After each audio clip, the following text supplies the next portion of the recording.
cuando era niño, mi papá tenía una segunda familia en nuestro sótano. Al crecer, pensé que todos tenían una segunda familia en su sótano. En retrospectiva, entiendo lo ridículo que suena, pero era todo lo que había conocido. Sabía que cada noche, mi papá guardaba las sobras de la cena con papel de aluminio, se levantaba sin decir una palabra y llevaba el plato al sótano. Escuchaba desde mi habitación mientras bajaba pesadamente los escalones chirriantes, contenía la respiración para escuchar los murmullos ahogados de su saludo. Sabía que todas las mañanas bajaría las escaleras para despedir a su segunda familia antes del trabajo, luego me besaría en la parte superior de la cabeza y me alborotaría el cabello mientras salía. Sabía que cada Navidad bajaría las escaleras con un saco lleno de regalos en un traje de Papá Noel. Sabía que mi papá tenía una segunda familia en el sótano, y parecía tan normal que pensé que todos los demás también.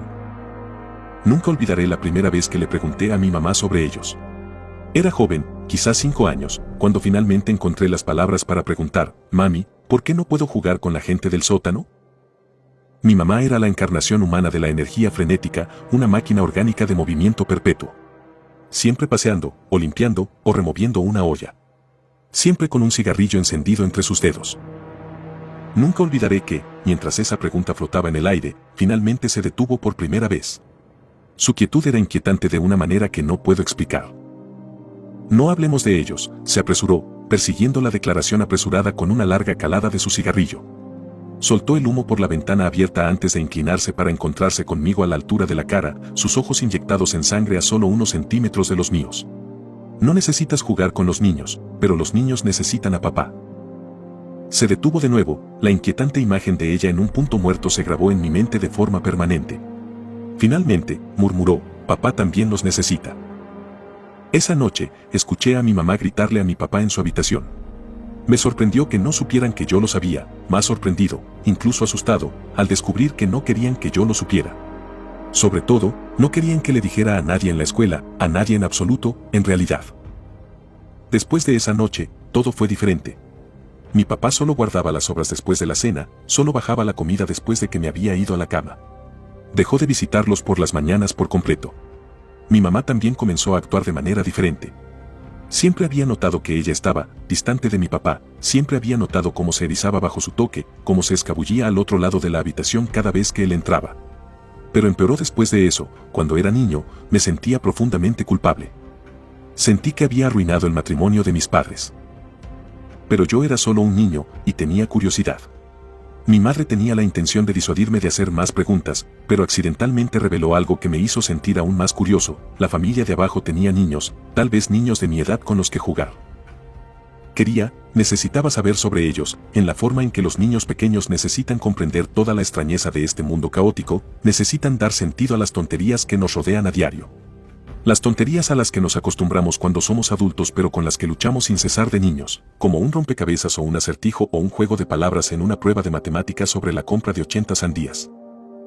Otro cambio después de esa noche crítica: la puerta del sótano estaba equipada con una cerradura resistente. Aún así, necesitaba saber: hay algo terriblemente espantoso en descubrir que una familia del segundo sótano es anormal, algo aún más horrible en no saber quién o por qué. Cuando tenía 7 años, me decidí a llegar al fondo del asunto. Para evitar meterme en problemas, solo podía investigar cuando se cumplían 3 condiciones: después de clases en casa, mi papá todavía estaba en el trabajo y mi mamá no estaba cerca para atraparme. Estas circunstancias rara vez coincidían, pero la primera vez que llegué de la escuela a casa y descubrí que el auto de mi papá no estaba en el garaje y que el movimiento interminable de mi mamá la había dejado exhausta, me quité los zapatos y me arrastré hasta el sótano. Y luego, llamé. Fue un golpe silencioso, por temor a despertar a mi mamá de su siesta, pero fue un golpe, no obstante. También fue más que un simple golpe, fue una iniciación, una invitación, una confrontación del misterio más grande y más aterrador de mi vida. Salté cuando un suave golpe regresó del otro lado. Fue casi inmediato, como si la persona del otro lado me hubiera estado esperando. El pensamiento me congeló en el lugar por un momento, pero sabía que no tenía tiempo que perder. Mi boca se sintió repentinamente como papel de lija y tiza, pero me incliné hacia la puerta para susurrar: «Hola». «Hola». Era una niña pequeña, su voz dulce pero tímida. Como probar las teclas de un piano por primera vez. «Ese soy Ricky». «¿Cómo te llamas?». Una larga pausa. «Lila». «El de mi hermano es Isaac, pero no habla muy bien. Pero aún es pequeño». Mami dice que comenzará a hablar cuando esté listo. ¿Hay 3 de ustedes ahí abajo?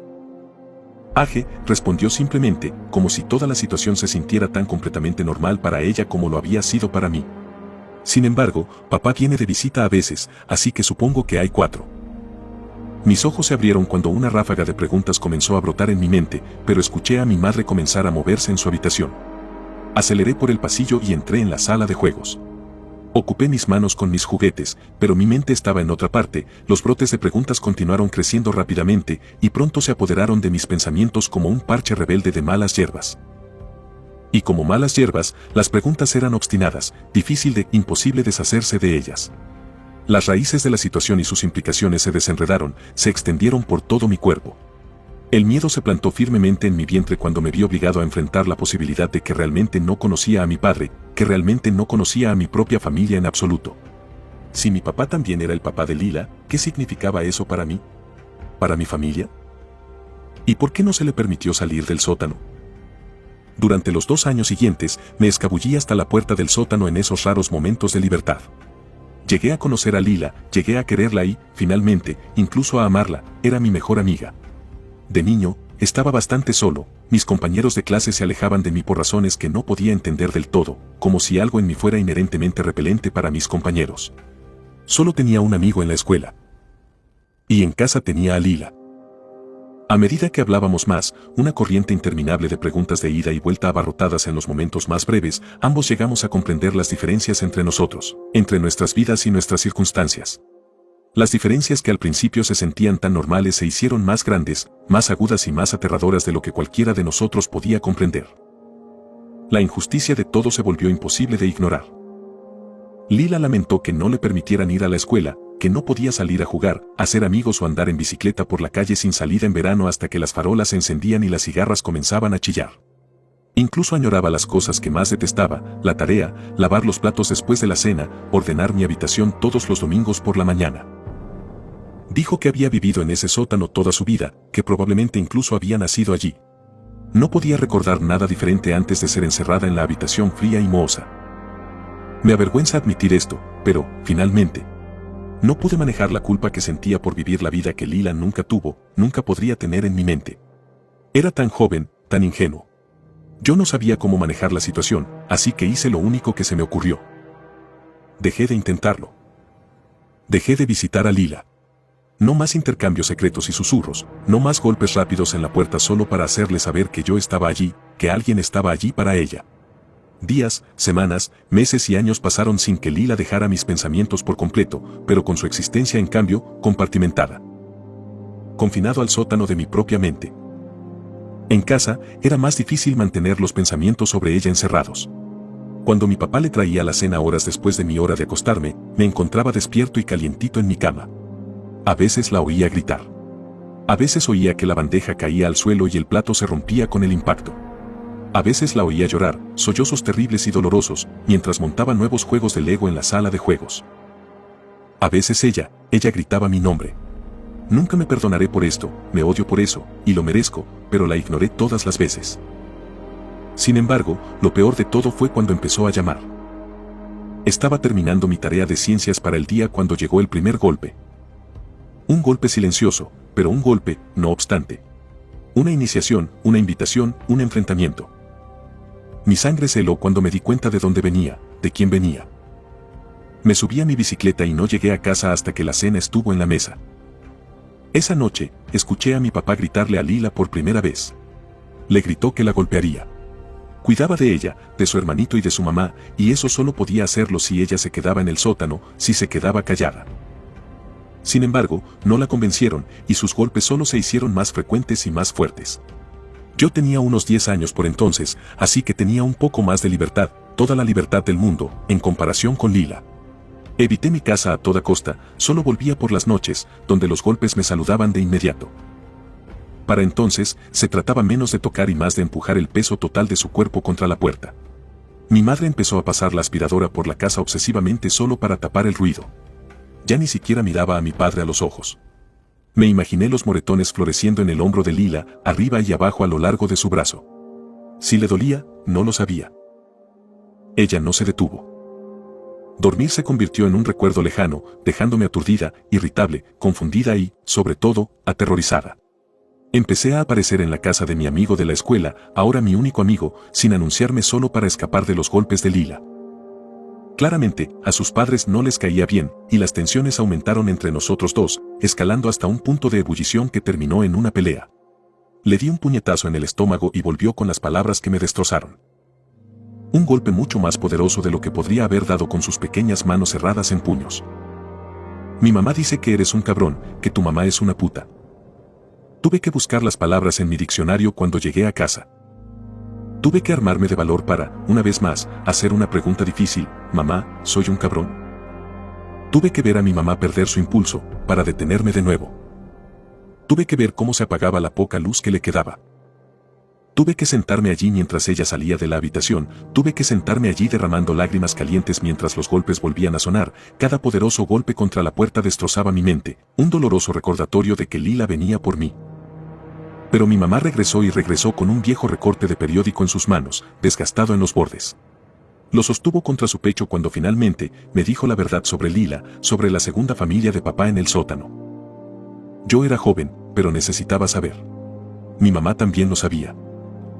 Entre sollozos ahogados, me habló de la antigua familia de mi padre, la que él había tenido antes de conocerla.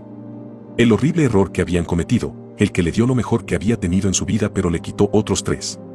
Sobre cómo la vieja esposa de mi papá ya estaba patinando sobre hielo delgado, sus gritos de ayuda que no fueron respondidos, como cuando se enteró de lo que estaban haciendo mi mamá y mi papá, lo poco que quedaba debajo de ella se hizo añicos. Sobre cómo no podían saberlo, pero sobre la culpa que cargaba a pesar de todo, como una mochila pesada, mamá. Sí, cariño. Pero nunca pude dejarlo. Que Lila estaba muerta, e Isaac también. Que su mamá les había hecho eso, y luego se lo hizo a sí misma también. Mi papá los encontró en el sótano cuando llegó a casa del trabajo. Que nunca se lo había perdonado a sí mismo, y mi madre tampoco. Que cuando reaparecieron en el sótano como si nada hubiera pasado, incluso después de que sus cuerpos fueran tomados y enterrados hace tantos años, no podían pensar en nada que hacer más que darles una vida lo más normal posible. Otra pregunta difícil, pero, ¿por qué tienen que quedarse en el sótano? Me enteré más tarde esa noche, cuando mi papá llegó a casa del trabajo y abrió la puerta. Lila salió de las sombras y me estremecí instintivamente cuando vi su rostro por primera vez, vi el agujero abierto en su rostro donde debería haber estado su ojo izquierdo. Isaac era pequeño como dijo Lila, pero la herida que supuraba en su mandíbula le habría hecho casi imposible hablar si hubiera tenido la oportunidad de crecer. Al principio me asusté, pero puse cara de valiente y tomé a Lila de la mano.